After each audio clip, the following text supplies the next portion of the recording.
Baik Bapak Ibu yang dirahmati Allah, Alhamdulillah telah hadir di hadapan kita semua Al-Mukarram, Ustadz kita bersama guru kita semua, orang tua kita Al-Mukarram Ustadz Salim Afillah. Mudah-mudahan Allah Subhanahu wa Ta'ala senantiasa memberikan kesehatan kepada beliau, keberkahan, dilapangkan ilmunya, diterima amal ibadahnya di sisi Allah Subhanahu wa Ta'ala, dirahmati orang tuanya, diampuni dosa-dosa orang tuanya. Mudah-mudahan Allah juga lahirkan dari beliau keturunan-keturunan yang saleh, yang salihah, yang bermanfaat untuk kaum muslimin, kaum muslimat, untuk banyak orang di dunia ini. Amin amin ya rabbal alamin. Bapak Ibu yang dirahmati Allah Subhanahu wa Ta'ala, tanpa berpanjang kata lagi gitu ya. Baik. Insya Allah nanti materinya bisa kita lanjutkan di kesempatan yang lain. Mungkin kalau kita bisa lanjutkan sambil umroh lebih baik lagi, insya Allah gitu ya Ustadz ya. Baik, Bapak Ibu yang dirahmati Allah Subhanahu wa Ta'ala, tema kita sangat relate dengan banyak kehidupan kita hari ini. Soal mental health, soal masalah mental, kesehatan mental yang banyak kita rasakan. Kesehatan mental tidak memandang umur, tidak memandang jenis kelamin, tidak memandang agama, menyerang semua orang dan kita rasakan bersama. Terkadang kita merasakan yang namanya putus asa, kekhawatiran, kesedihan, kurang pede dan lain sebagainya. Ini adalah isu-isu yang seringkali di masyarakat dituduhkan kepada lemahnya iman seseorang. Ah, itu karena kamu lemah imannya, makanya kamu apa? Makanya kamu merasakan putus asa, makanya kamu merasakan kesedihan. Ah, kamu jangan sedih-sedih kayak gitu, kayak gak punya agama aja. Kan banyak orang bilang begitu ya. Nah, apakah yang masyhur di masyarakat kita benar adanya seperti itu?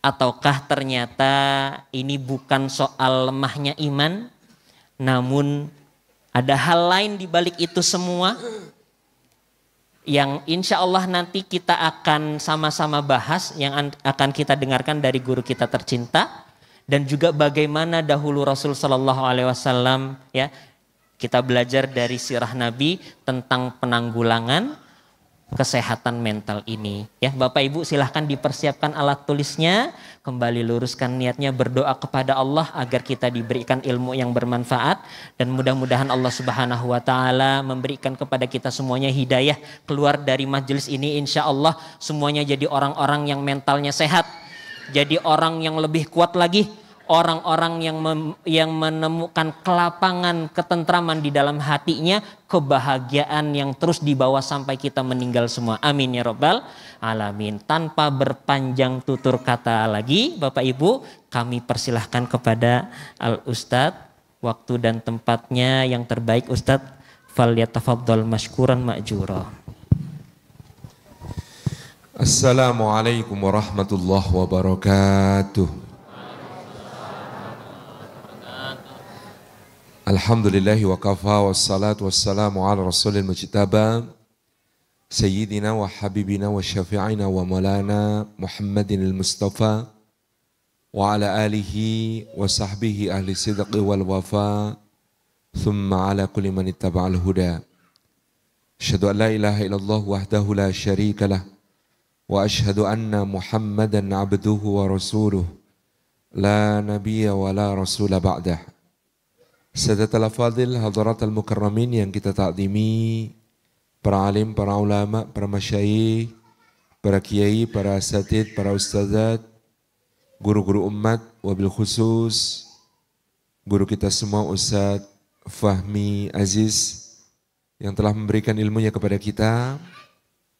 Yang kami hormati Bapak Muhammad Rizaldi Latif selaku Presiden Direktur PT Jejak Imani Berkah bersama seluruh kru yang pada kesempatan pagi sampai siang hari ini insya Allah membersamai kita.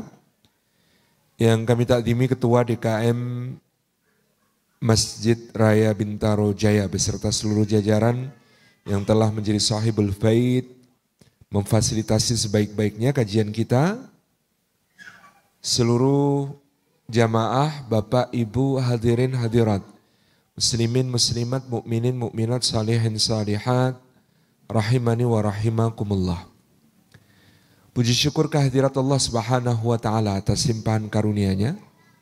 Kita dihimpun oleh Allah Subhanahu wa taala di dalam majelis yang kita cintai ini, kajian bulanan kita alumni Jejak Kimani beserta seluruh jamaah. Mudah-mudahan setiap langkah yang kita tempuh ke rumah Allah yang mulia ini, tiap tapaknya menggugurkan dosa-dosa kita. Tiap tapaknya meninggikan derajat kita di sisi Allah Subhanahu wa taala.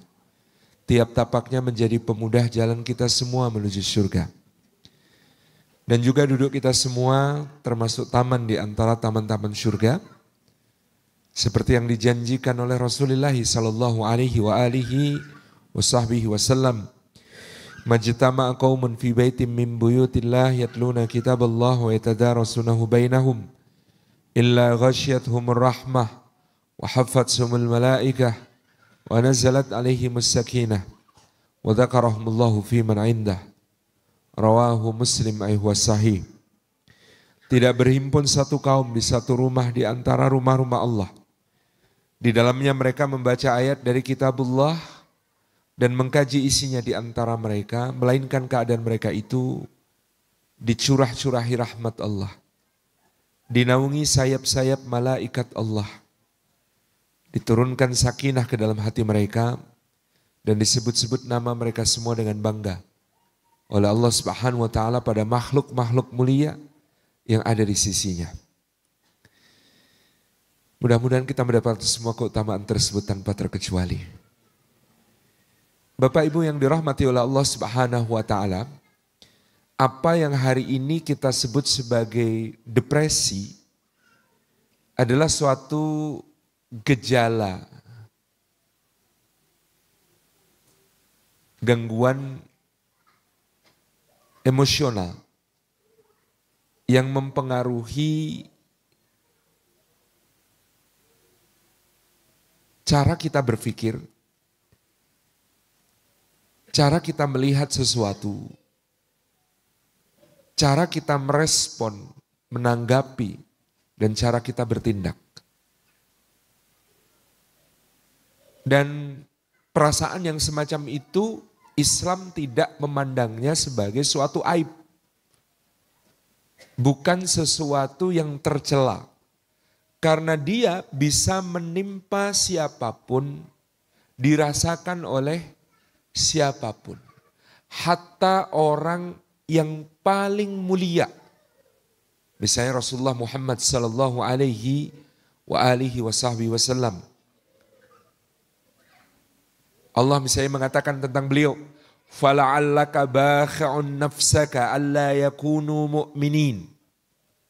Atau dalam ayat lain, fala'allaka bakhi'un nafsaka illam yu'minu bihadzal hadisi asafa. Allah Subhanahu wa taala menggambarkan Rasulullah SAW dalam perasaan berat, tertekan. Dengan ungkapan fala'allaka, maka hampir-hampir boleh jadi engkau wahai Muhammad sallallahu alaihi wasallam bakhi'un nafsaka, ingin membinasakan dirimu sendiri. Alla yakunu mu'minin, karena seruanmu supaya mereka beriman tidak mereka tanggapi. Mereka tidak mau beriman kepada apa yang engkau bawa. Mari bayangkan Bapak Ibu yang dirahmati oleh Allah, seperti apa guncangan perasaan seorang Rasulullah SAW. 40 tahun hidup sebagai Al-Amin.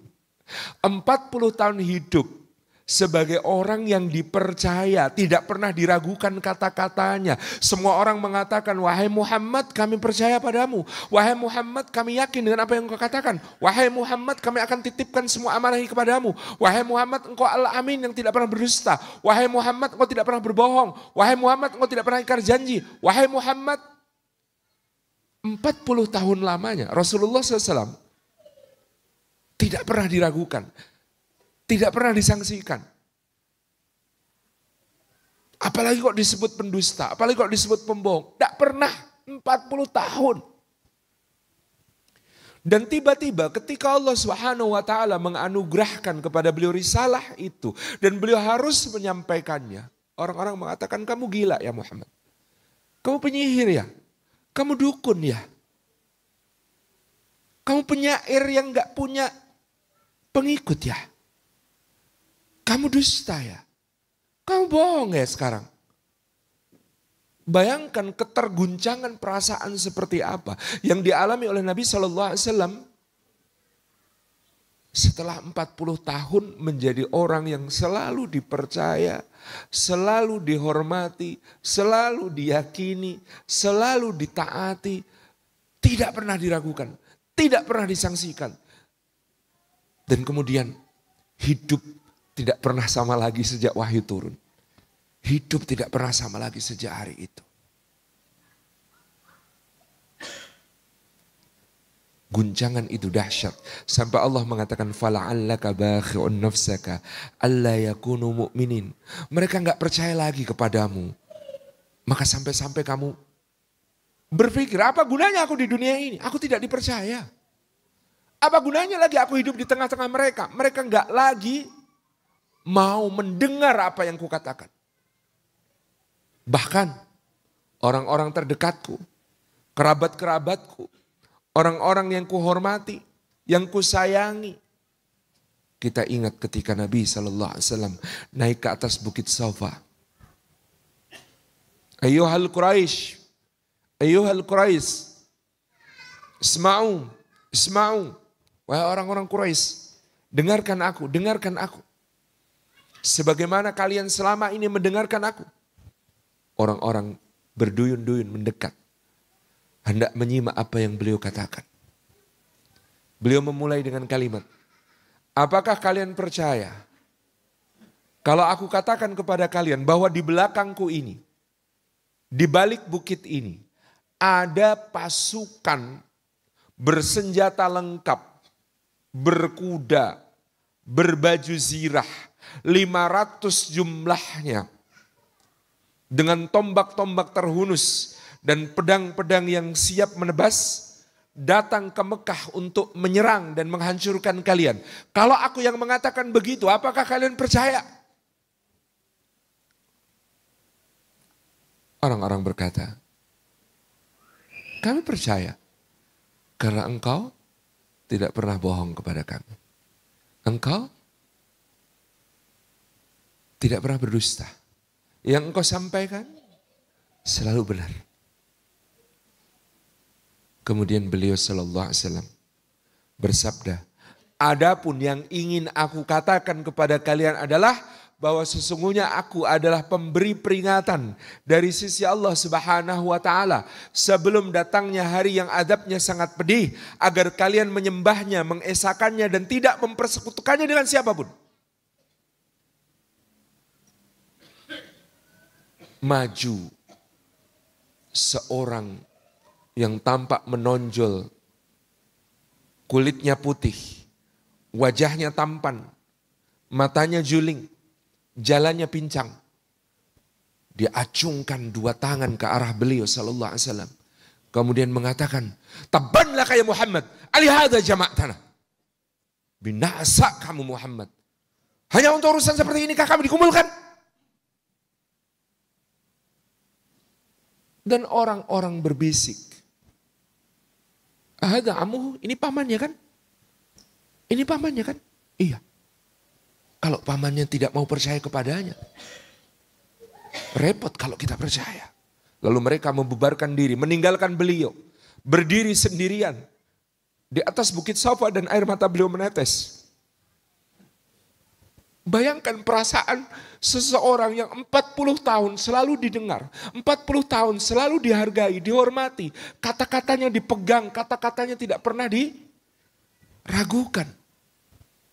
Dan tiba-tiba orang semuanya meninggalkan beliau. Orang semuanya gak mau percaya kepada beliau. Orang semuanya gak mau untuk kemudian mendengarkan apa yang beliau sampaikan.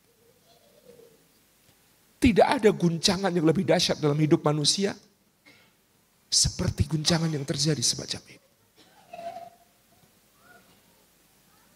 Karena ini terkait sesuatu yang paling prinsip, yang paling mendasar, yang tidak pernah beliau tanggalkan, kejujuran. Amanah. Dan amanah itu dari langit mengatakan, kamu harus sampaikan apa yang kami sampaikan kepadamu. Kamu harus bacakan apa yang kami bacakan kepadamu. Dan beliau teguh dengan itu. Tidak berubah, tapi manusia berubah kepada beliau. Beliau istiqamah. Tidak pernah berdusta, tidak pernah berbohong. Tidak pernah menyembunyikan sesuatu. Menyampaikan apa yang harus disampaikan. Selama 40 tahun hal itu dilakukan. Maka kehidupan beliau baik-baik saja, terhormat, mulia. Tapi hari itu ketika hal yang sama, dia tidak berubah. Dilakukan oleh beliau sallallahu alaihi wasallam, tiba-tiba manusia berubah. Semua meninggalkannya. Semua tidak mau percaya kepadanya. Fala'allaka bah'un nafsaka illam yu'minu bihadzal hadithi ashafa. Perhatikan kalimat Allah. Fala'allaka, maka boleh jadi hampir-hampir engkau wahai Muhammad sallallahu alaihi wasallam bah'un nafsaka, membinasakan dirimu sendiri. Naik ke atas gunung, meloncat ke jurang bebatuan-bebatuan terjal. Hampir-hampir kamu melakukan itu wahai Muhammad SAW. Illam yu'minu bihadzal hadithi. Ketika mereka tidak mau beriman kepada perkataan ini, Al-Quran yang engkau bawa ini. Asafa, karena engkau merasakan depresi. Asafa. Satu kondisi di mana asafa itu mungkin bahasa sekarang, anak-anak sekarang hopeless. Hopeless. Marah tapi nggak berdaya. Marah tapi nggak berdaya. Apa salahku sehingga kalian sekarang meninggalkanku? Apa salahku sehingga kalian sekarang tidak mau mendengarkan aku? Apa salahku sehingga kalian sekarang berpaling dari apa yang kusampaikan? Aku nggak berubah, tapi kalian pergi meninggalkan aku. Dan hopeless. Aku menyampaikan ini untuk menyelamatkan kalian. Aku menyampaikan ini untuk membawa kalian kepada Allah. Aku menyampaikan kalian supaya kalian selamat dari api neraka. Dari azab yang pedih. Aku menyayangi kalian. Aku sayang sama kalian. Kenapa kalian tidak mau mendengar aku? Asafa. Maka kita menemukan satu bentuk depresi yang pertama menurut Quran namanya asafa. Dan itu yang dialami Rasulullah SAW. Hopeless, marah tapi ngerasa gak berdaya dengan keadaan yang kemudian dihadapi. Enggak Bapak Ibu, hal seperti ini gak tercela. Itu digambarkan oleh Allah Subhanahu wa taala. Menimpa makhluk yang paling agung, paling mulia. Muhammad sallallahu alaihi wasallam. Bukan karena beliau kurang iman, tapi justru karena beliau beriman kepada Allah. Justru karena beliau sangat beriman, percaya kepada Allah, meyakini bahwa yang datang kepadanya betul-betul dari Allah untuk disampaikan, tetapi dia berhadapan dengan kenyataan yang menyakitkan. Bahwa orang yang selama 40 tahun percaya kepadanya, hari ini mereka meninggalkannya. Orang yang selama 40 tahun, orang-orang yang selama 40 tahun tidak pernah berpaling dari apa yang kemudian beliau sampaikan. Hari ini tidak mau mendengar. Padahal inilah saat di mana beliau ingin menyelamatkan mereka semua. Padahal inilah saat di mana beliau sangat ingin membawa mereka kepada keridhaan Allah, surganya Allah, dunia akhirat dalam kemuliaan. Itu yang beliau bawa untuk mereka. Hopeless. Fala'allaka bah'un nafsaka illam yu'minu bihadzal hadisi asafa. Sampai-sampai Muhammad hampir-hampir kamu ingin membinasakan dirimu. Dan bah'un nafsak itu digambarkan oleh mufassirin tadi dalam bentuk naik ke atas bukit yang tinggi yang berbatu dan lembahnya jurang dengan batu-batu yang terjal tajam keras. Seakan-akan ingin melompat saja di situ. Asafa.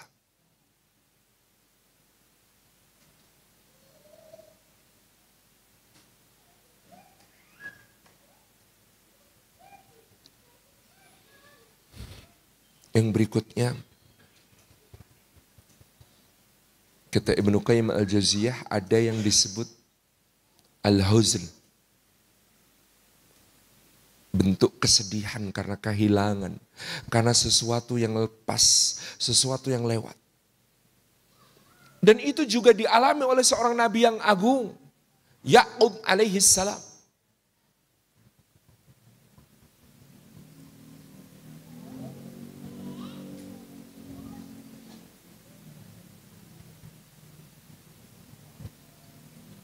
Bagaimana tidak?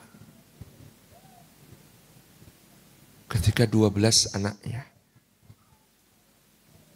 yang 10 melakukan makar jahat kepada saudaranya sendiri.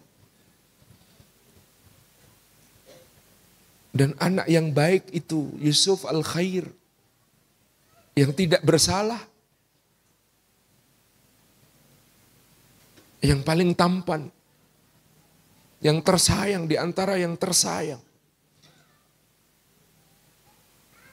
Disampaikan kepadanya bahwa telah dimakan serigala. Dan mereka datang dengan darah palsu untuk menguatkan hal itu.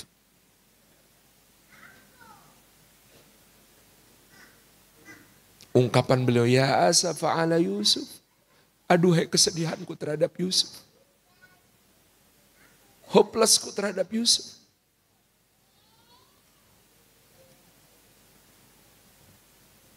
Dan kesedihan yang parah ini menimbulkan dampak fisik. Sampai menimbulkan dampak fisik. Apa yang terjadi pada Yakub alaihissalam? Buta matanya. Kesedihan macam apa yang bisa sampai membuat seorang ayah buta matanya?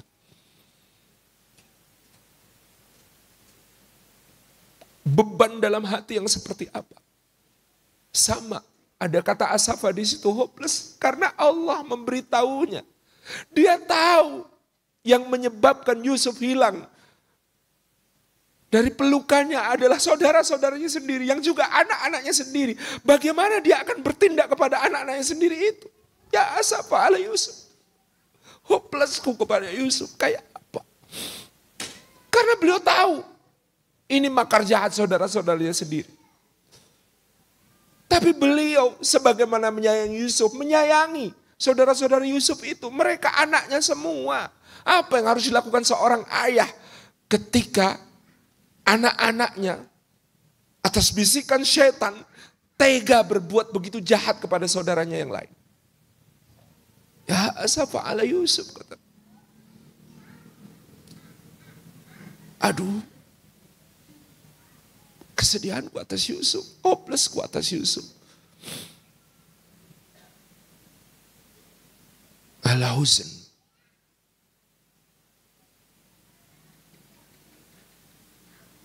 Dan itu bisa dialami siapapun.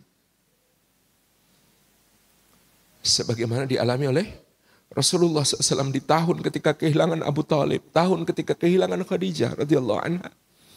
Tahun itu disebut sebagai Amul huzn, tahun kesedihan, tahun kehilangan.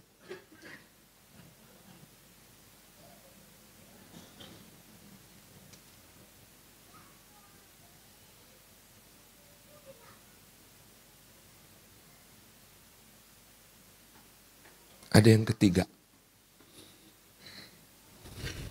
yang oleh Ibnu Qayyim al-Jauziyah disebut al-gham. Al-gham.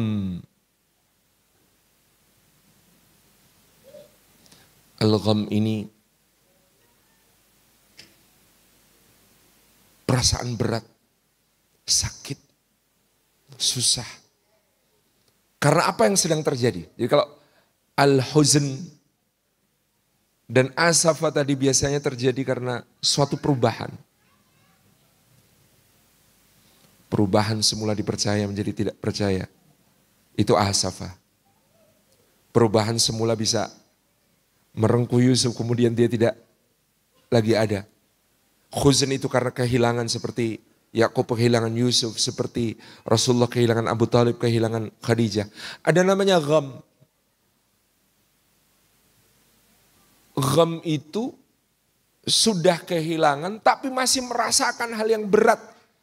Bukan cuma dalam batin tapi dalam fisik. Dan itu yang dialami oleh Ayub alaihissalam.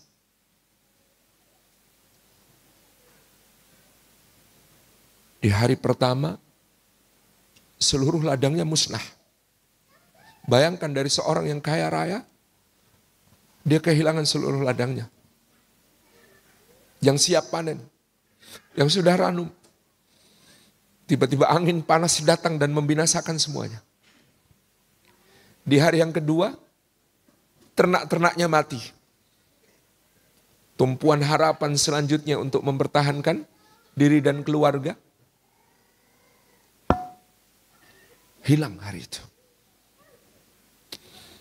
Di hari yang ketiga, putra-putrinya wafat. Di pangkuannya, satu demi satu. Di hari yang keempat, badannya mulai terasa gatal dan ketika beliau menggaruknya, terkelupas sampai terlihat tulangnya. Ketika beliau bersin, yang keluar darah dan nanah. Beliau terbaring. Beliau mengadu kepada Allah, "Anni masaniyad dur." Ya Allah, aku ditimpa satu madarat yang sangat menyakitkan. Lahir dan batin. Kehilangan, dalam puncak-puncaknya kehilangan semua. Kehilangan harta, kehilangan orang-orang tercinta. Dan kehilangan kesehatannya.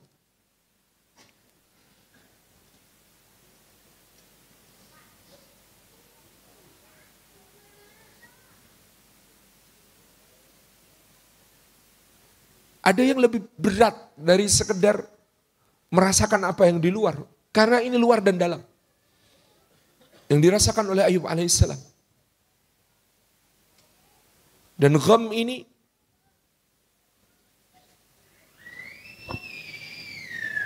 pikiran terpengaruh, fisik terpengaruh, seluruh dirinya terpengaruh.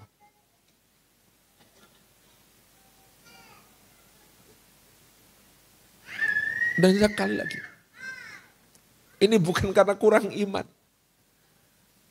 Beliau, Nabiullah yang beriman kepadanya.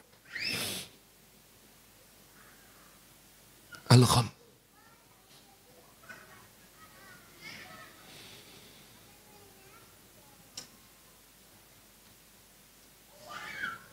Dan bentuk yang keempat kata Ibnu Qayyim ada yang namanya Al-Ham.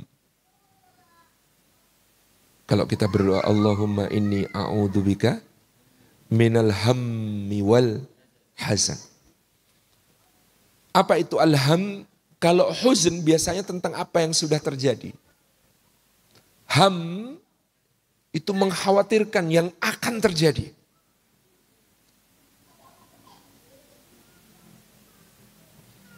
Ham itu mengkhawatirkan apa yang akan terjadi.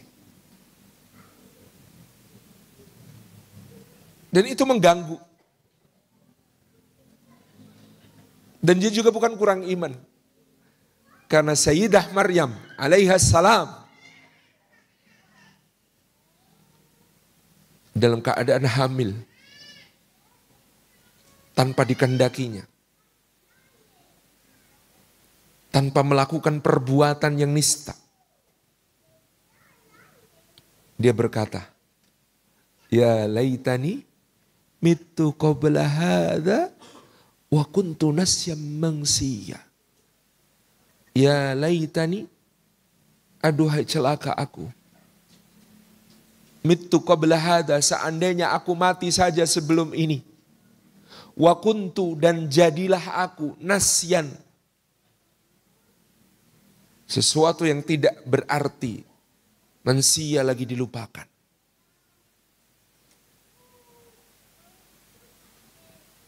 Dari situ kita tahu sebenarnya. Pola yang sama bagi semua manusia agung ini. Ujian paling berat itu datang dalam apa yang paling dijunjung tinggi oleh hati. Kalau Rasulullah Muhammad SAW itu menjunjung tinggi kejujuran. Maka ujian bagi beliau adalah tentang ketika beliau tetap jujur, ternyata beliau ditinggalkan. Orang berpaling. Orang gak mau lagi percaya. Orang menjuluki beliau sebagai gila, penyihir, penyair, dukun, pendusta, pembohong. Sebagaimana juga Sayyidah Maryam yang dijunjung tinggi sejak dia kecil adalah kesucian. Kesucian. Maka Allah datangkan ujian itu dari pintu itu. Kamu menjunjung tinggi kesucian.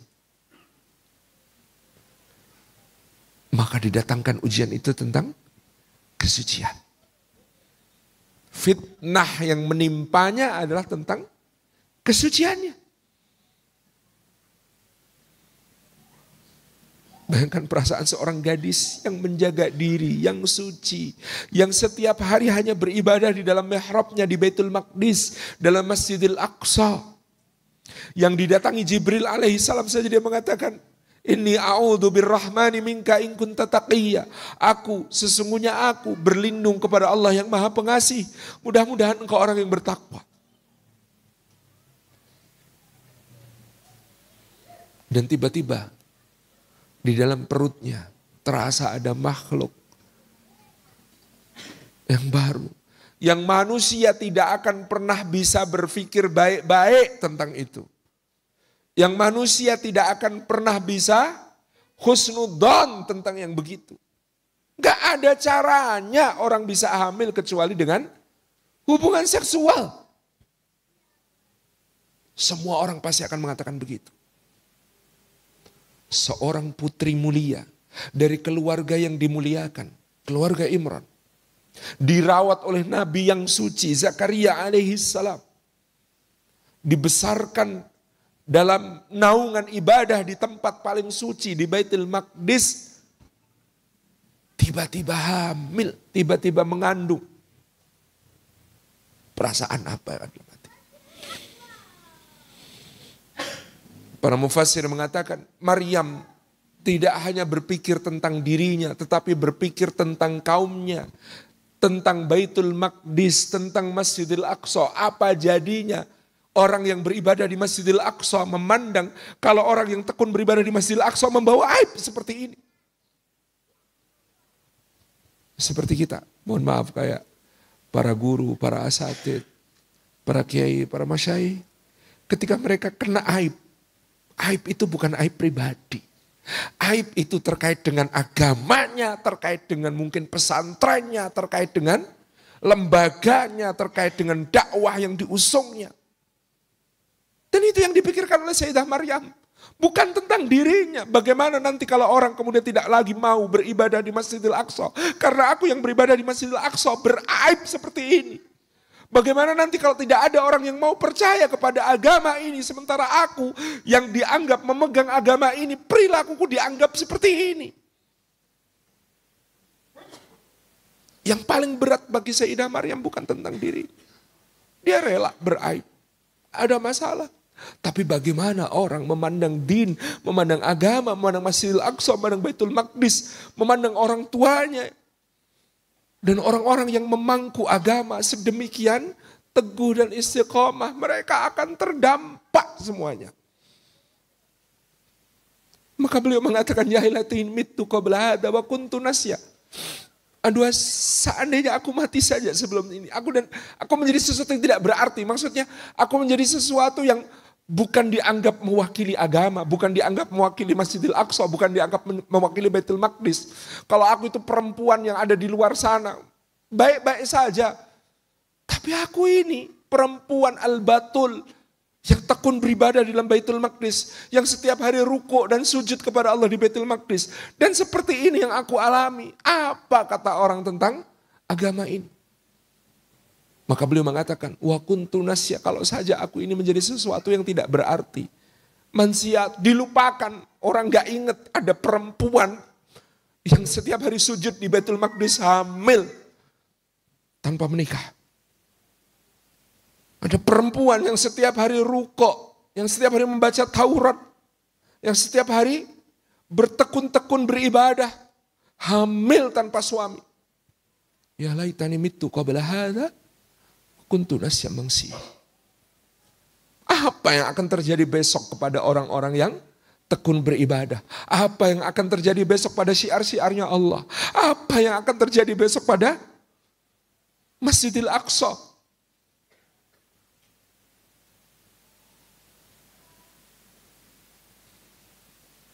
Allahu Akbar. Perasaan-perasaan ini bukan tanda kurang iman. Justru karena sangat beriman. Sangat cinta kepada Allah. Sangat cinta kepada syiar-syiarnya Allah. Sangat cinta kepada masjidnya Allah. Sangat cinta kepada agamanya Allah. Lalu muncul perasaan itu. Takut dia. Gara-gara aku nanti gimana kalau orang-orang meninggalkan agama Allah. Gara-gara aku bagaimana kalau nanti orang-orang meninggalkan masjidnya Allah. Meninggalkan syiarnya Allah. Ya laitani mittu qabla hadza wa kuntu nasyan mansiyya. Gelisah.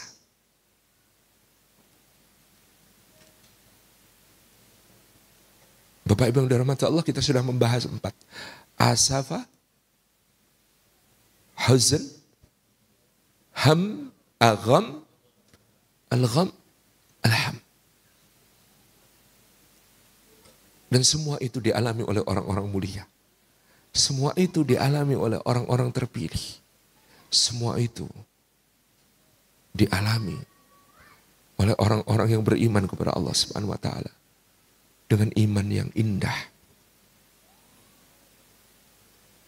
Maka semua orang bisa mengalami itu. Apa yang membedakan nilai satu dengan yang lain? Penyebabnya. Apa yang membedakan asafnya, huznnya, ghamnya, hamnya punya nilai yang berbeda? Sebabnya.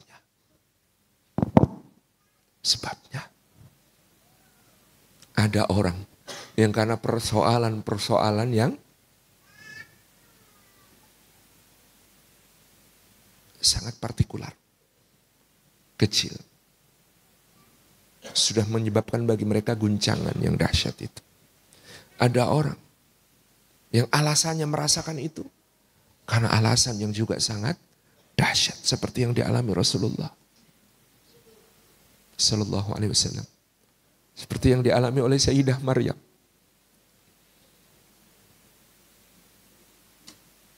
Mereka merasakan itu, tetapi disebabkan karena cinta mereka kepada Allah, cinta mereka kepada syiar, cinta mereka kepada kesucian, cinta mereka kepada kejujuran, cinta mereka kepada nilai-nilai. Itu yang harus kita pelajari. Supaya kalaupun kita ini diuji Allah dengan yang demikian. Ada nilai, ada value yang juga tinggi di sisi Allah.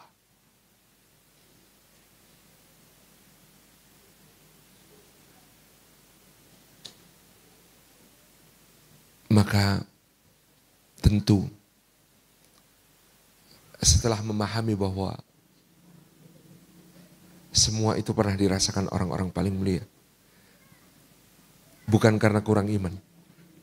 Kita memahami bahwa ketika Allah mengatakan, Ala inna awliya Allahi la khawfun alaihim walahum yahzanun. Merangkum obat bagi semuanya itu. Allah mengatakan, ingat-ingatlah. Sesungguhnya wali-walinya Allah. Orang-orang yang dibela, disayangi, dicintai, dilindungi oleh Allah Subhanahu wa taala. La khaufun alaihim. Tidak ada kekhawatiran atas mereka. Tidak ada ham atas mereka. Walahum yahzanun, tidak ada huzn atas mereka. Tidak ada asaf atas mereka.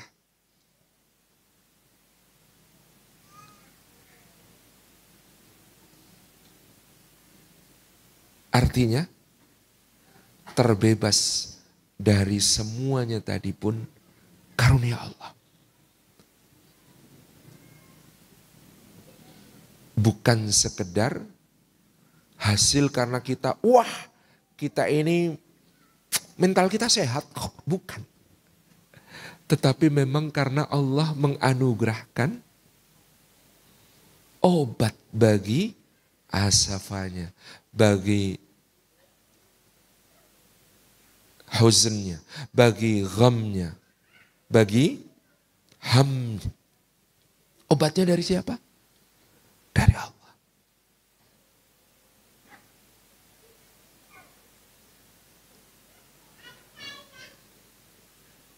Maka Imam Yahya bin Mu'ad Ar-Razi rahimahullahu ta'ala merumuskan untuk kita dawaul qalbi. Kalau dawaul qalbi itu yang kita ikhtiarkan. Kalau syifaul qalbi itu yang dianugerahkan Allah. Manusia hanya bisa mengikhtiarkan dawa. Kalau syifa datangnya dari Allah. Yang kita ikhtiarkan di situ diterjemahkan oleh para wali dengan indah menjadi tombo hati. Dawaul qalbi. Tombo hati.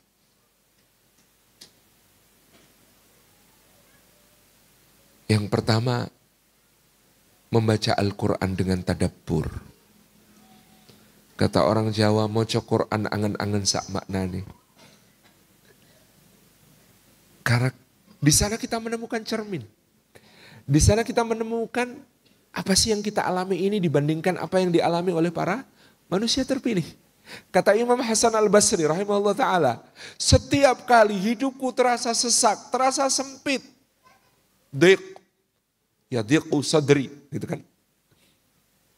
Terasa sempit, sesek, nyesek kata orang.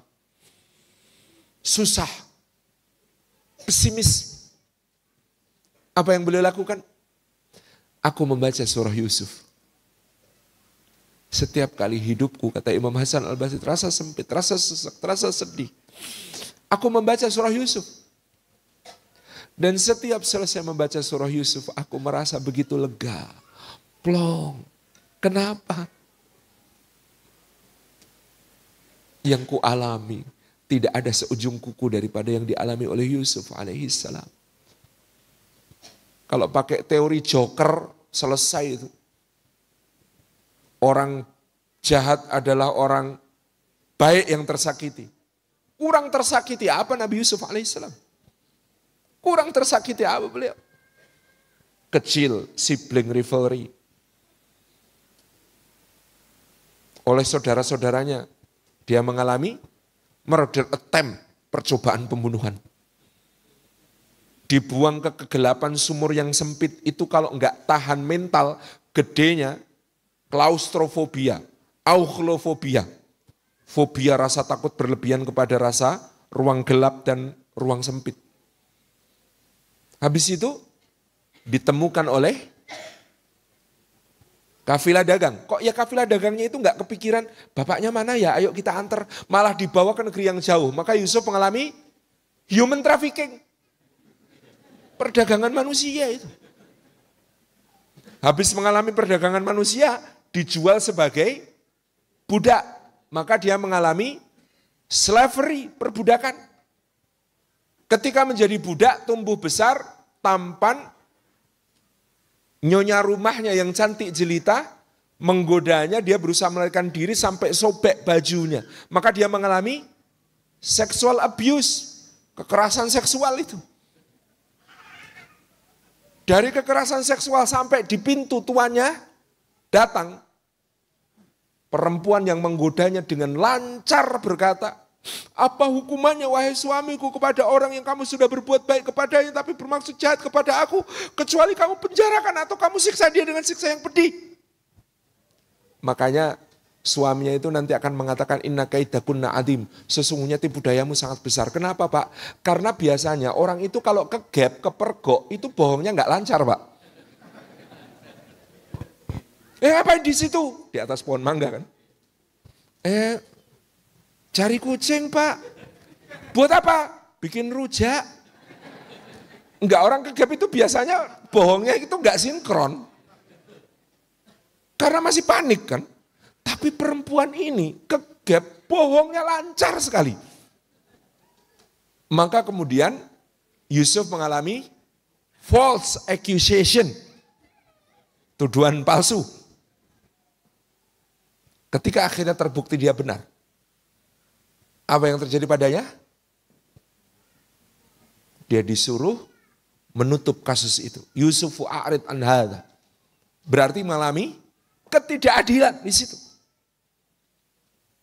Habis itu apa yang terjadi? Ternyata perempuan itu bocor rahasianya. Digosipkan ibu-ibu dharma wanita kerajaan Mesir. Si Imratul Aziz seleranya enggak banget ya. Masa sama budak aja tergoda. Kayak kita dong seleranya pangeran-pangeran. Ya enggak jeng katanya. Ibu-ibu dharma wanita kerajaan Mesir. Dalam hati kata Imratul Aziz, belum lihat sih budak saya kayak apa. Undang ke rumah, kasih buah, kasih pisau-pisau. Kayaknya Quran itu santunya Allah. Karena kita nggak tahu nama perempuan ini kecuali dari tafsir itu pun mengutip riwayat dari ahli kitab. Zulaikha itu. Di sini Zulaikha kan bika Ambon, Pak. Iya. Di Qur'annya kan nggak ada ya. Nggak ada karena Allah itu maha santun. Tadi loh, ketika orang bermaksiat kepada Allah nggak punya malu, bangga, ngajak-ngajak, itu oleh Allah disebut namanya. Tabat syada abi lahabi watab. Sebut nama. Tapi perempuan ini karena masih punya malu, apa buktinya punya malu, Pak? Sebelum godain Yusuf, nutup semua pintu dan jendela. Berarti masih punya malu, maka oleh Allah nggak disebut, cuma disebut Imra'atul Aziz, terjemah bahasa Indonesianya oknum istri pejabat. Loh, iya kan? Bener gak? Imra'atul Aziz itu terjemah bahasa Indonesia oknum istri pejabat. Nah, si oknum istri pejabat ini balas dendam, maka Yusuf menjadi hal berikutnya. Apa itu? Objek, bahan balas dendam. Ketika perempuan-perempuan yang sedang dijamu ini mengupas buah-buahannya, dia jalan di tengah, diperintahkan memakai busana yang indah seperti seorang peragawan, jalan di atas catwalk, begitu Pak. Maka kemudian mereka mengiris jarinya karena tidak tahan melihat rupa Yusuf alaihissalam yang tampan. Kemarin saya ditanya, lebih ganteng mana? Yusuf alaihissalam dengan Muhammad sallallahu alaihi wasallam. Saya bilang vibes-nya beda. Vibes-nya beda. Gantengnya Yusuf itu dipandang masih mengundang syahwat. Tapi gantengnya Rasulullah Muhammad SAW itu dipandang yang terjadi segen. Hormat. Beda Pak. Vibes-nya beda. Maka nggak ada ceritanya perempuan mengiris jari lihat Rasulullah, nggak ada. Karena bukan syahwat, yang timbul itu segan, hormat, cinta. Tunduk, karisma. Itu ketika lihat Rasulullah. Kalau lihat Nabi Yusuf, gitu. Udah kayak mau menerkam aja gitu. Beda vibes-nya Pak, beda ya. Kita kadang-kadang ketemu orang kan beda gitu ya. Ada orang tuh gantengnya bikin pengen gitu. Tapi ada yang bikin kita segen, tunduk. Rasulullah. Yusuf lewat. Dan saya dulu membayangkan, ngirisnya itu kan orang nggak sengaja, gitu selesai. Tapi kata Quran, qatta'na, musyaddadah, itu kata para ulama, ditekan dan diulang. Kan parah banget itu. Imra'atul Aziz kan, iya kan, baru lihat sekali udah ngiris jari. Lah aku lihat tiap hari. Mana tahan Mbak Sis.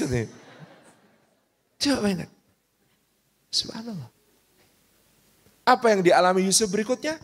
Seksual harassment Pak. Perhatikan kalimatnya. Rabbi sijnu ahabbu ilayya mimma yad'unani ilaih. Ya Allah, penjara lebih aku sukai daripada mengikuti apa yang mereka ajakkan kepadaku. Kira-kira sama klub ibu-ibu ganas diajak ngapain? Milih masuk penjara Pak daripada yang begitu.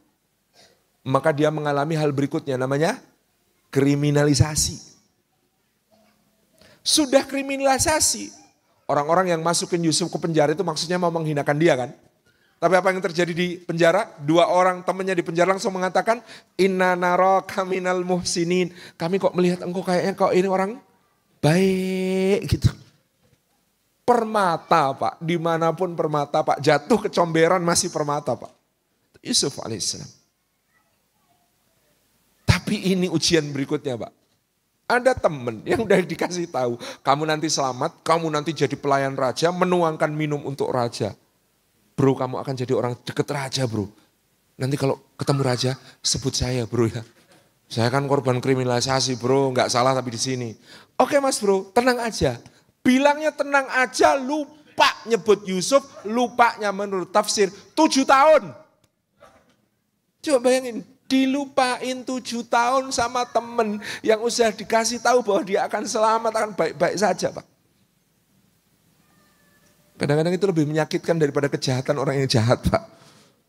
Dilupain temen itu kadang-kadang lebih menyakitkan daripada disakiti musuh. 7 tahun. Bagian dari skenario Allah untuk menampilkan Yusuf di saat yang paling tepat. Maka benar kata Imam Hasan al-Basri.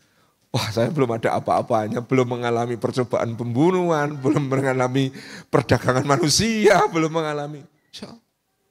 Keren. Moco Quran angen-angen sak maknani itu menjadi obat yang sangat luar biasa. Kita disediakan segala model ujian dalam Quran.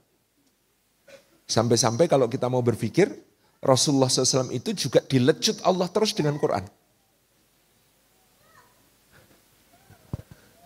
Nama siapa yang paling banyak disebut dalam Quran? Nama siapa? Musa.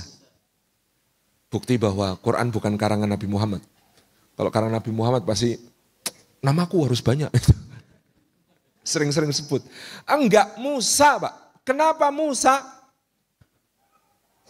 Dikatakan paling tidak Allah itu linusabbita bihi fuadak, hendak meneguhkan hatinya Rasulullah itu.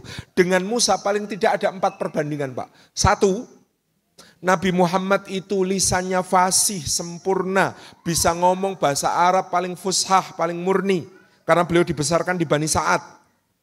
Istilah kita bahasa Arabnya kromo inggil. Bisa. Tapi Nabi Muhammad juga bisa ngomong dengan semua kabilah sesuai lahjah, dialek mereka. Dengan Quraisy pakai dialek Quraisy, dengan Hudail pakai dialek Hudail, dengan orang Tihamah, orang Najd, orang Syam, orang Yamamah, orang Yaman, semua pakai logat-logat mereka masing-masing. Saking fasihnya Rasulullah. Bandingkan dengan Musa. Musa itu lidahnya rusak, ngomongnya gagap dan cacat. Maka seakan-akan Allah itu hendak mengatakan kepada Rasulullah SAW, hei Muhammad, ini loh Musa, ngomongnya enggak jelas, cacat. Dia, untung belum ada Twitter. Coba ada Twitter, sekali tampil ngaku utusan Allah, dibully habis itu Pak. Utusan Allah kok enggak bisa ngomong. Utusan Allah ngomongnya aja kayak gini ngaku utusan Allah gitu kan. Seakan-akan Allah hendak mengatakan kepada Rasulullah SAW, hei Muhammad, Musa yang lisannya cacat, teguh menyampaikan risalah, masa kamu menyerah? Yang kedua, track record Pak, rekam jejak masa lalu. Muhammad SAW al-amin, 40 tahun, rajin menyantuni fakir miskin, anak yatim, nolong orang, silaturahmi, bebasin budak. Semua orang tahu kebaikannya. Enggak ada catatan merahnya. Musa keluar dari Mesir setelah membunuh orang. Nama Musa itu masih ada di catatan kriminal polisi Mesir. Kalau diutusnya jadi Rasul ke Indonesia aman. Orang Indonesia gampang lupa. Ini Mesir. Ini Mesir. Ingat semua. Datang, pasti Pak. Postingan bertubi-tubi itu di Lambe Turah. Tentang Musa yang dulu membunuh sekarang ngaku utusan Allah. Maka seakan Allah hendak mengatakan, hei Muhammad, itu loh Musa dulu punya catatan miring tapi dia enggak ragu untuk membawakan kebenaran. Masa kamu ragu? 3. Nabi Muhammad SAW nggak punya hutang budi pada Abu Lahab, Abu Jahal, Nadir bin Haris, Uqbah bin Abi Mu'aid, Walid bin Mughirah, Utbah bin Rabi'ah, Syaibah bin Rabi'ah, Umayyah bin Khalaf. Nggak ada hutang budi beliau pada mereka.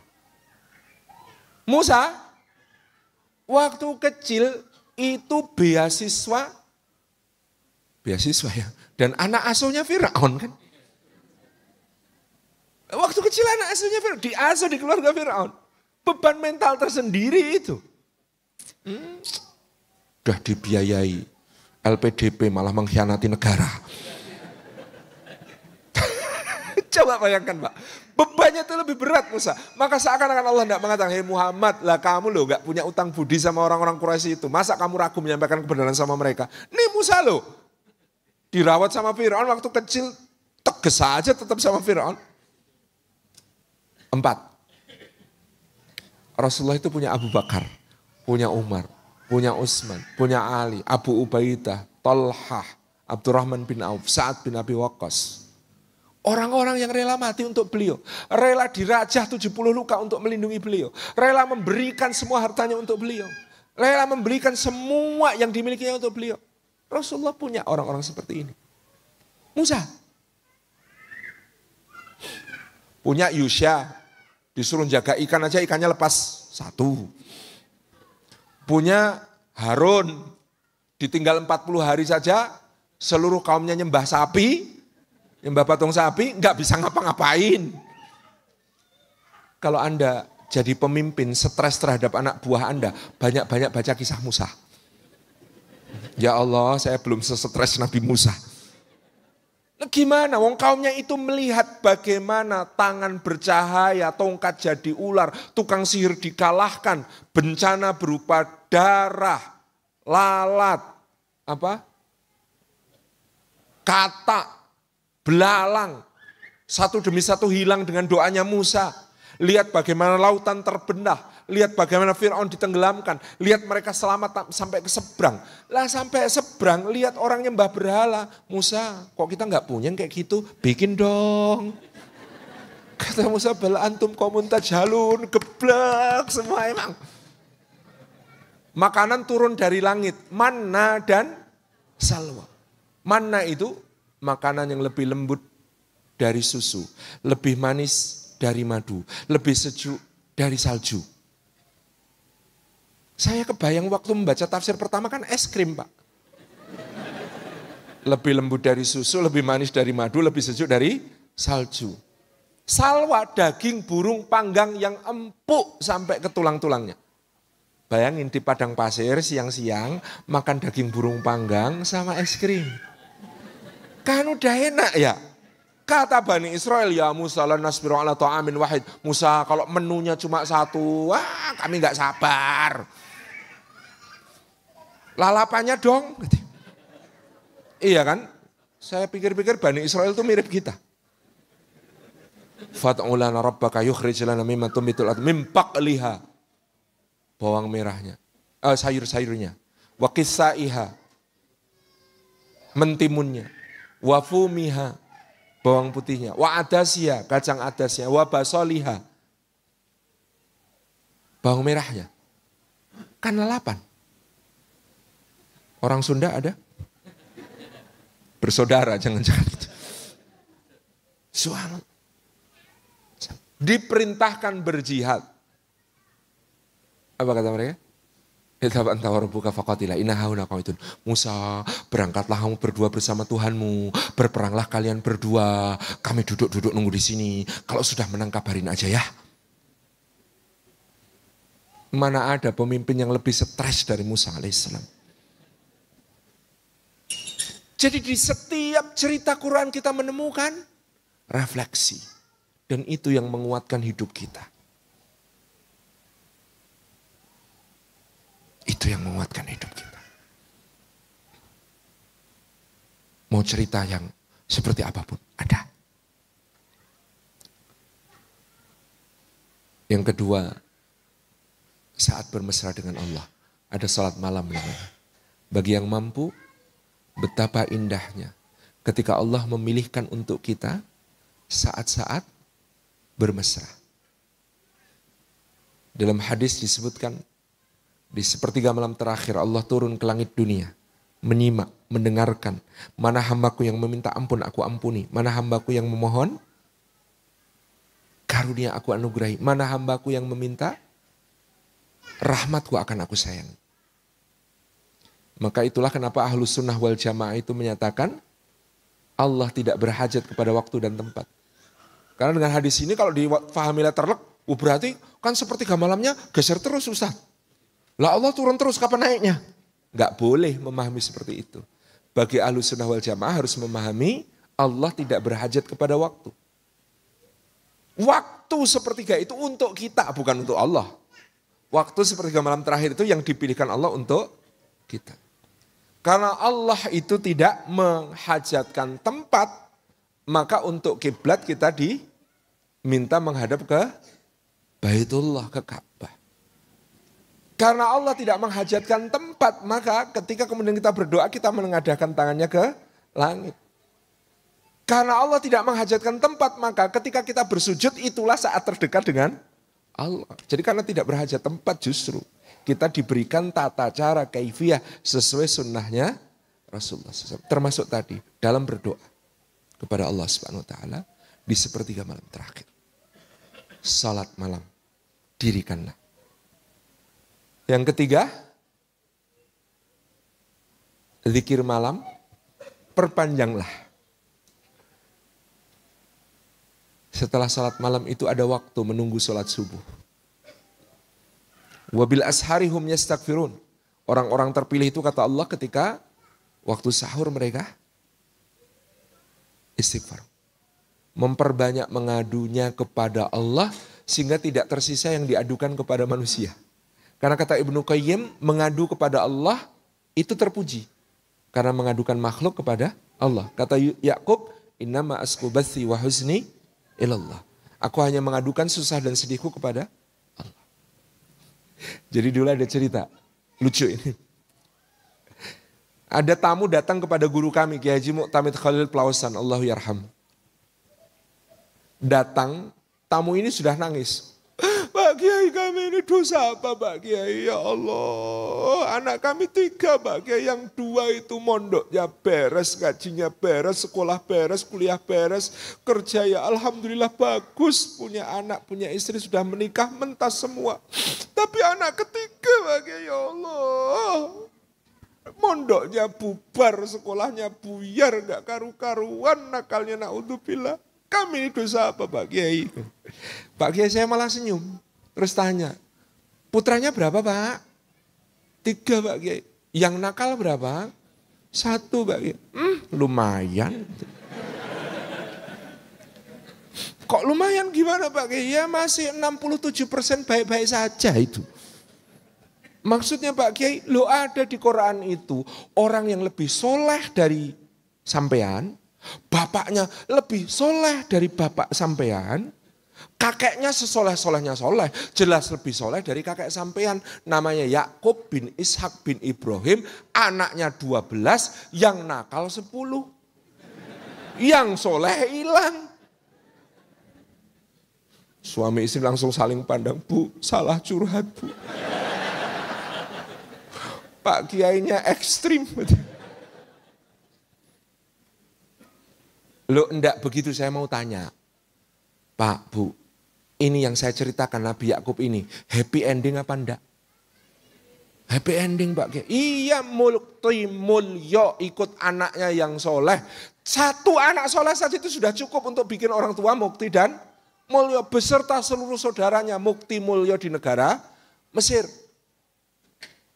Ketika Yakub akan wafat, ditunggui semua anaknya di sekelilingnya. Tanya mata buduna mimbakti, semua bisa jawab, kami akan menyembah Tuhannya Ibrahim, Tuhannya Ishak, Tuhannya Ismail, Tuhanmu, yakni Allah Subhanahu Wa Ta'ala. Itu kan sukses, orang tua sukses, happy ending. Pertanyaannya, apa kuncinya supaya happy ending? Apa Pak Kiai?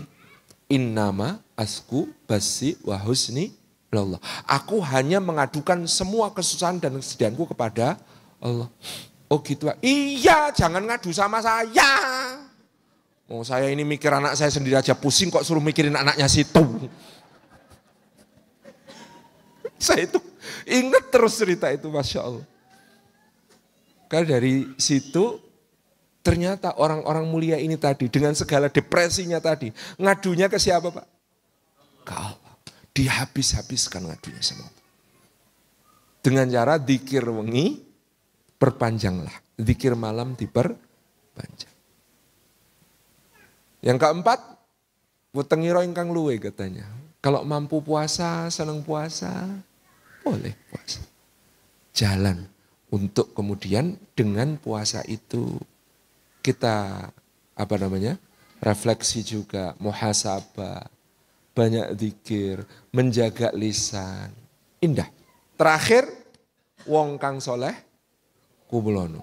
Berkumpul bersama orang-orang soleh. Kalau ini sudah faham kita ya. Karena ketemu orang soleh itu kadang-kadang lihat wajahnya saja sudah inspiratif.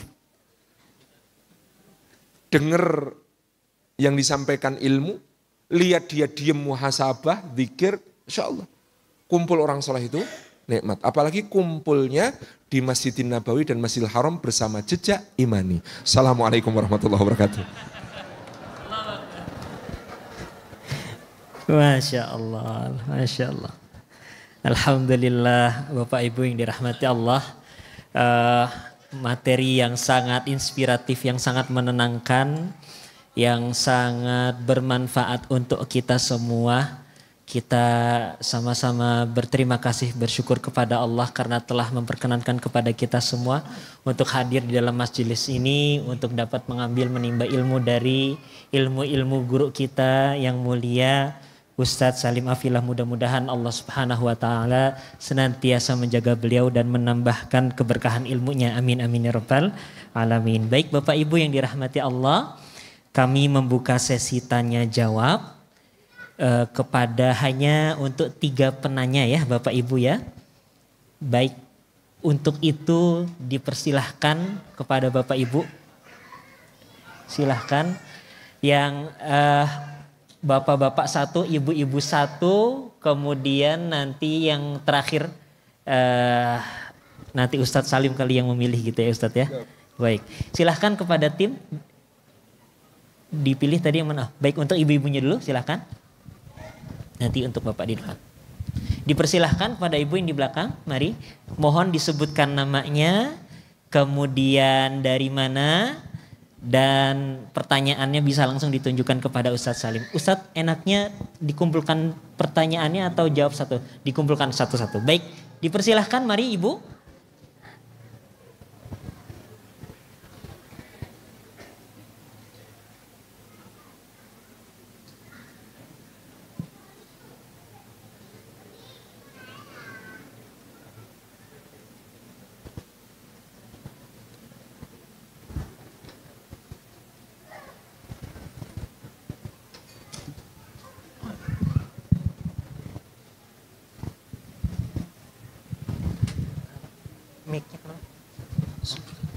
Oh bapak dulu. Oke.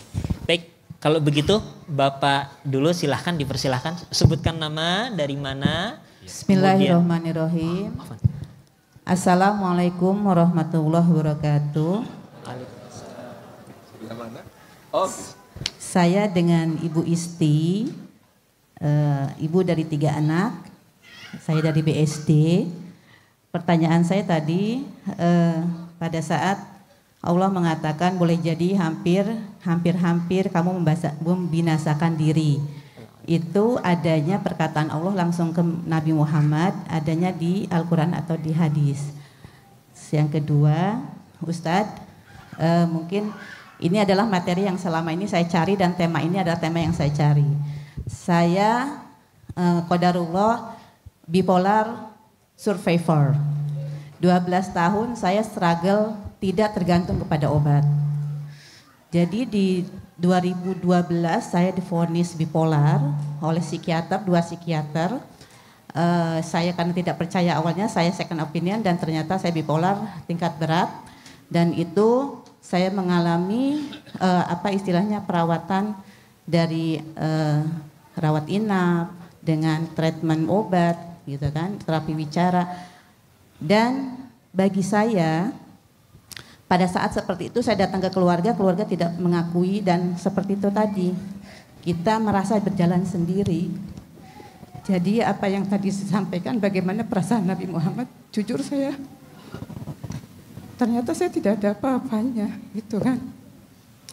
Betapa saya merasakan jalan sendiri bahwa kita dikatakan kurang beriman, kurang bersyukur, tidak padahal katanya ibadahnya rajin. Kok begitu? Kok depresi? Dan akhirnya saya datang ke Baitullah dengan membawa obat itu. Saya teriak di Baitullah, Allah, saya tahu ini yang menginginkan ini semua adalah Engkau.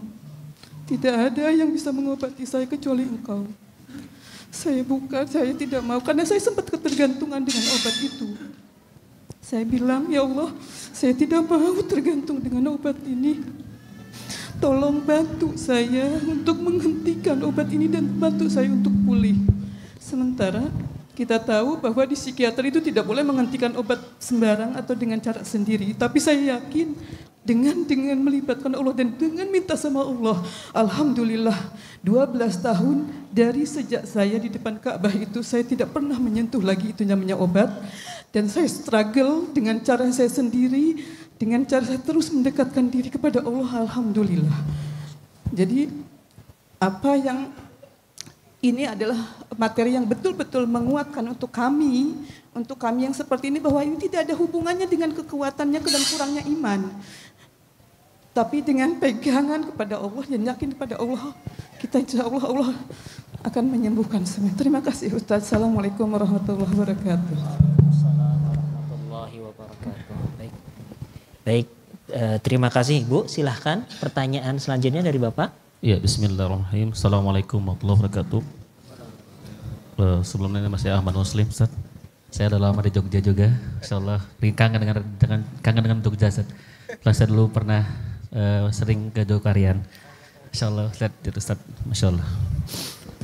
Saya sama istri, saya dari Bintaro, Pondok Aren ya Ustaz.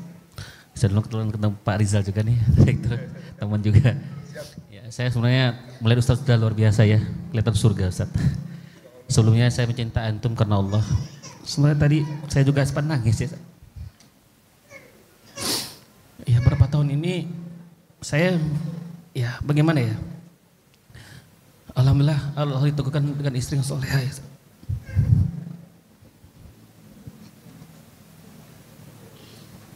Yang saya tanyakan bagaimana? Misalkan iman ini sudah turun, namun setan ini terus mendorong. Sampai mohon maaf Ustaz, sampai saya dengan istri kemarin ya, Bun, saya ingin menjual ginjal gitu. Tapi kaget istri bilang istighfar ya. Istri saya ada di belakang. Karena faktor ekonomi Ustaz. Astagfirullahaladzim, saya istighfar. Saya sujud pada Allah, ya Rabb. Ini setan ya Rabb. Karena anak saya 3 Ustaz. Allah karuniakan tadi 3 anak saya alhamdulillah, yang satu sudah 30 juz. Yang saat ini menempuh SMA. Namun dia ingin ke Mesir, tapi saya bilang, "Nak, ayah belum bisa untuk Mesir."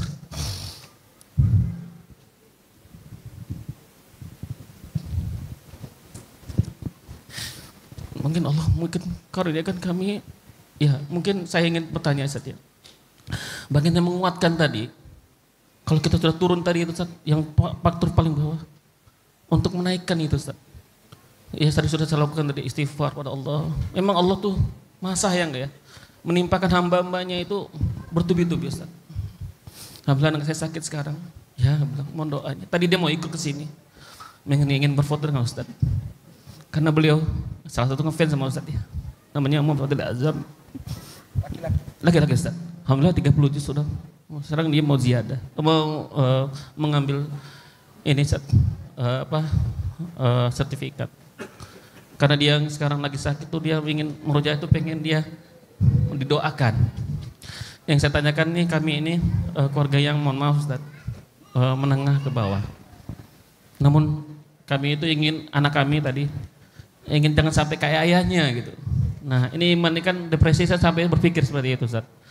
Nah, kedua nafsi alhamdulillah. Ya, pertanyaan tadi bagaimana ingin mengingatkan kami dan istri untuk bisa sama-sama ke surganya Allah Subhanahu wa taala. Dan satu lagi Ustaz, mohon doanya karena setiap saya Ustaz, orang tua saya tinggal satu Ustaz, ibu saya, mertua lengkap ya. Ibu saya ini bertahun-tahun, puluhan tahun ingin ke Mekah umroh. Dan saya berpikir alhamdulillah saya ingin insya Allah nanti kalau ada uang dan dananya ingin dididak imani. Amin. Insya Allah ini bukan promosi. Tapi mohon doanya Ustaz ya. Mohon doa nanti Pak Rizal juga paham. Itu dia Ustaz, bagaimana ingin menguatkan kami untuk tidak kebaya itu. Assalamualaikum warahmatullahi wabarakatuh. Waalaikumsalam warahmatullahi wabarakatuh. Tafadhol Ustaz, silakan pertanyaan. Izin Pak, tolong dicatat nomor tim kami Ustaz Hamad Rosyadi, alumni Al-Azhar. Nanti putranya boleh berkonsultasi beliau, termasuk mungkin nanti bisa kita coba carikan jalur-jalur untuk mendapatkan beasiswa untuk ke sana. 0856 0664 7744. Dicatat ya Pak ya. Baik. Hanya untuk beliau ya, yang lain nanti. Izin saya voice note ke beliau. Ustaz Ahmad, nanti ada yang akan menghubungi kaitannya mau konsultasi tentang putranya yang hafid 30 juz untuk bisa kuliah di Mesir insya Allah. Mohon nanti kita bantu bareng-bareng. Barakallahu fikum. Insya Allah. Kemudian dari pertanyaan Bunda dulu ya tadi. Barakallahu fik Bunda. Itu tadi ada di surah Asy-Syu'ara ayat 3 dan surah Al-Kahfi ayat 6. Firman Allah Subhanahu wa taala surat Asy-Syu'ara ayat 3, "Fala'allaka bahun nafsaka alla yakunu mu'minin." Surat Al-Kahfi ayat 6, "Fala'allaka bahun nafsaka illam yu'minu bihadzal hadisi asafa." Itu semuanya firman Allah di dalam Al-Qur'an tentang kekasih kita Rasulullah sallallahu alaihi wasallam. Maka Bunda, terima kasih sudah berjuang. Terima kasih sudah bertahan. Terima kasih sudah melakukan ikhtiar yang luar biasa untuk menjadi bahkan Bunda dengan kesadaran berusaha untuk tidak tergantung kepada obat. Kadang-kadang Allah mengaruniakan sesuatu yang di mata orang adalah kekurangan bagi kita justru karena Allah ingin dekat sama kita. Barangkali anugerah ujian berupa gangguan bipolar justru menjadi pintu bagi Bunda untuk semakin dekat kepada Allah. Semakin bersandar hanya kepada Allah. Semakin merasakan keterlibatan Allah di dalam hidup kita. Al-Imam Asy-Syafi'i pernah mengalami di mana beliau juga merasa sendirian. Maka beliau kemudian dicatat kata-katanya yang kemudian kita kenang sampai hari ini. Idza takhalan nasu minka fil karb fa'lam bi annallaha yuridu ayyatawalla amraka wahdah. Apabila manusia meninggalkanmu di saat engkau dalam masalah, berarti Allah ingin untuk mengurus urusanmu sendiri. Allah yang akan mengurus urusanmu. Karena kamu gak boleh bersandar kepada orang lain. Manusia lain. Dan itulah pintu yang luar biasa bagi kita untuk merasakan kehadiran Allah, kedekatan dengan Allah. Kadang-kadang kita berada pada kondisi di mana adanya orang-orang yang selalu mendukung kita, selalu mensupport kita, selalu memberi bantuan kepada kita. Membuat kita merasa kecil hajat kita sama Allah. Kecil rasa butuh kita sama Allah. Tapi saat seperti itu ada rasa untuk betul-betul hanya bersandar kepada Allah. Ketika tidak ada manusia yang bisa kita andalkan. Tidak ada makhluk yang bisa kita andalkan. Sebagaimana kata para ulama hikmahnya. Kenapa Rasulullah tidak diberikan kasih sayang seorang ayah. Tidak diberikan kasih sayang seorang ibu. Supaya beliau sallallahu alaihi wasallam hanya bersandar kepada Allah Subhanahu wa taala. Bunda, selamat telah melewati semuanya, bahkan sudah bertahan sekian tahun dengan ibadah, dengan kedekatan dan kemesraan dengan Allah. Dan bisa meninggalkan obat dengan itu. Barakallahu fiik. Terima kasih atas pelajaran hidup yang luar biasa. Justru kami belajar banyak kepada Bunda.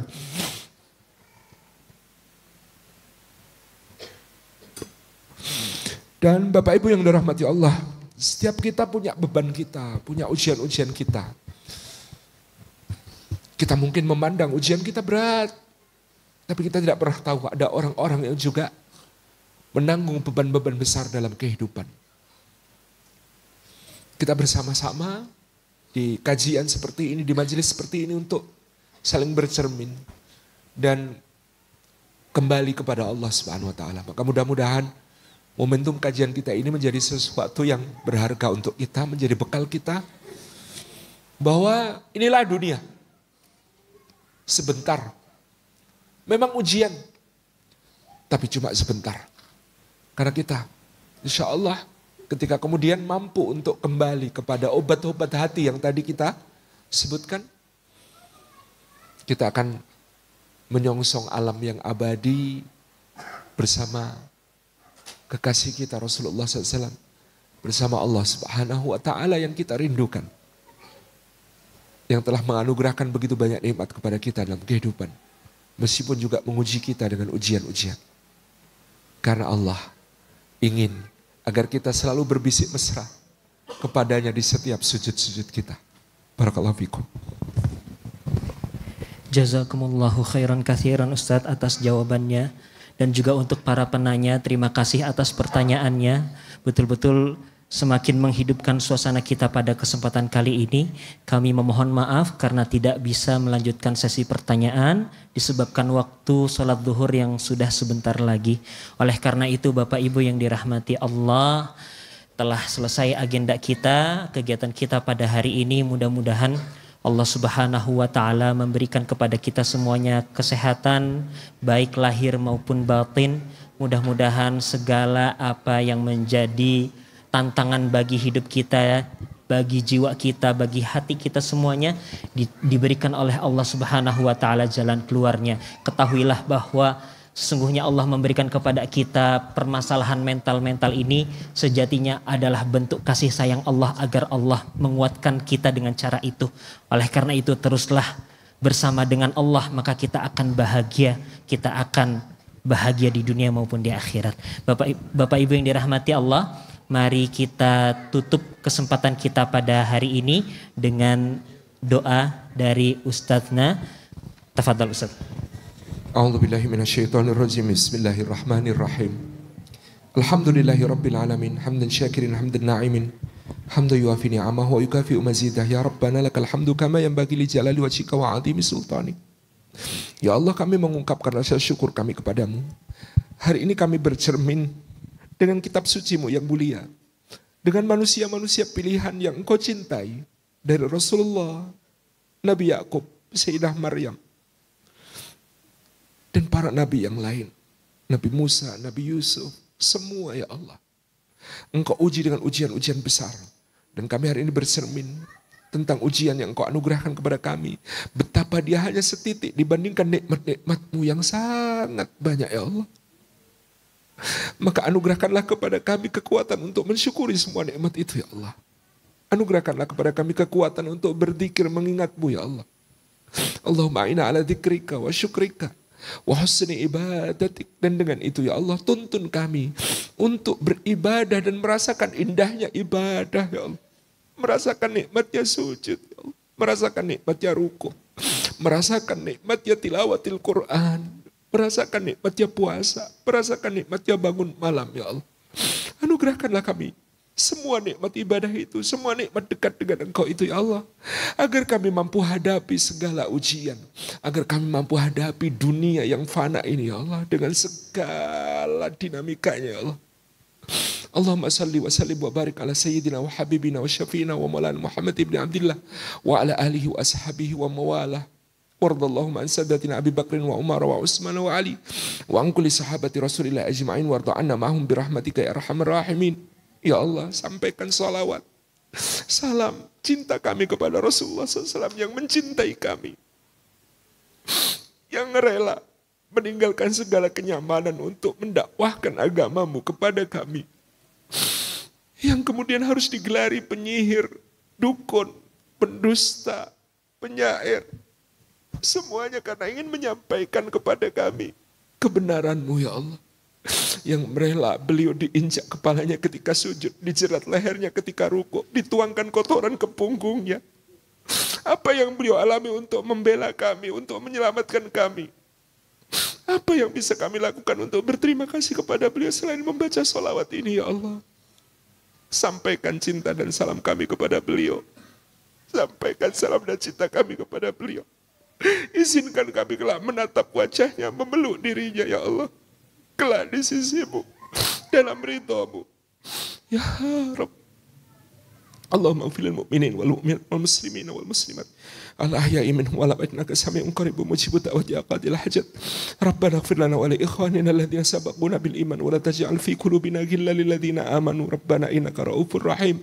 Rabbana ighfir lana wa li walidina warhamhum kama rabbawna shighara. Ampuni dosa kami ya Allah. Semua dosa yang hari ini terasa gelap membungkus hati kami dalam noktah-noktah hitam. Bersihkan ya Allah kami dari dosa-dosa kami. Dosa yang terasa di mata kami, telinga kami, lisan kami, hati kami, tangan kami, kaki kami. Semua anggota tubuh kami. Bersihkan kami ya Allah dari dosa-dosa itu, karena dosa-dosa itu yang menjadi sumber masalah kami. Ampuni juga dosa orang tua kami ya Allah. Bagi yang sudah wafat, lapangkan kuburnya ya Allah, cahayai kuburnya ya Allah. Jadikan kuburnya taman di antara taman-taman surga. Bagi yang masih hidup ya Allah, jaga dalam istiqomah ketaatan kepadamu sampai husnul khatimah. Bagi yang sakit di antara mereka ya Allah, karuniakan kesembuhan yang sempurna, karuniakan pahala yang penuh atas ujian. Gugurkan semua dosanya dengan itu ya Allah. Rabbana hab lana min azwajina wa dzurriyyatina qurrata a'yun waj'alna lil muttaqina imama. Keluarga kami ya Allah, pasangan kami ya Allah, anak-anak kami ya Allah, jadikan mereka qurratu a'yun, penyejuk mata kami ya Allah. Jadikan mereka support system bagi kami dalam ketaatan ya Allah. Jadikan kami bergandeng tangan sampai ke surga-Mu ya Allah. Jadikan kami saling menguatkan dalam ketaatan ya Allah. Jadikan kami imam orang-orang yang bertakwa. Kabulkan hajat-hajat kami. Sampaikan anak-anak kami kepada cita-cita mulianya ya Allah. Jadikan keluarga kami keluarga surgawi ya Allah. Rabbana atina fid dunya hasanah wa fil akhirati hasanah wa qina adzabannar wa adkhilnal jannata ma'al abrar ya aziz ya ghaffar ya rabbal alamin. Subhana rabbina rabbil izzati amma yasifun wa salamun alal mursalin walhamdulillahi rabbil alamin. Jazakumullah khairan katsiran. Mudah-mudahan Allah terima doa kita semua. Bapak Ibu yang dirahmati Allah, Allah mengijabah doa kita semua. Sekali lagi terima kasih yang sebanyak-banyaknya Ustaz atas kesempatan, atas materi yang Ustaz telah sampaikan kepada kami. Mudah-mudahan kami menjadi orang yang dapat mengamalkan apa yang sudah disampaikan. Baik Bapak Ibu yang dirahmati Allah, kita cukupkan dengan sama-sama membaca salawat dan hamdalah. Sallallahu ala sayyidina Muhammad walhamdulillahi rabbil alamin. Demikian. Baik.